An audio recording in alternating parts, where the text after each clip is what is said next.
Hey guys, welcome back to our new mini blog. আমার আরও একটা ব্লগে তোমাদের সবাইকে ওয়েলকাম। দিনটা ছিল 1 জানুয়ারি। বিশেষ কিছুই প্ল্যান প্রোগ্রাম ছিল না, বাড়ি থেকে বেরিয়েছিলাম সন্ধ্যাবেলা, ওর সাথে একটু দেখা করতে গেছিলাম। বছরের শেষ আর বছরের শুরুটা করেছিলাম খুব একটা ভালো দিয়ে নয়, কারণ মার শরীর খারাপের জন্য হসপিটালে কেটে গেছিলো 1 জানুয়ারি। তোমরা সবাই 1 জানুয়ারি বা 31 কেমন কাটিয়েছো কমেন্ট করে অবশ্যই জানিও। তো যাই হোক, আমি চলে গেছিলাম টবিন রোড থেকে আগে আমি একটু বড়নগর বাজারে গিয়ে আমার এটিএম থেকে টাকা তুলে নিয়েছিলাম।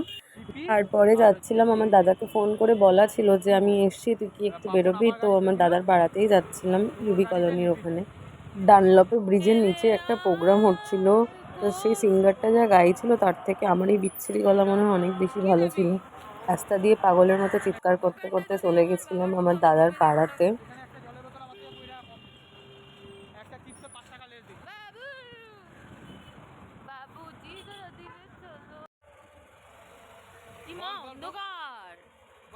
এই ছিল আমার 1 জানুয়ারি। ভিডিওটা ভালো লাগলে লাইক কমেন্ট শেয়ার করো, আর চ্যানেলে নতুন হয়ে থাকলে ডু সাবস্ক্রাইব। তোমাদের সাপোর্ট আমার ভীষণ ভীষণ ভীষণ প্রয়োজন। দেখা হচ্ছে নতুন কোনো ব্লগে। টাটা।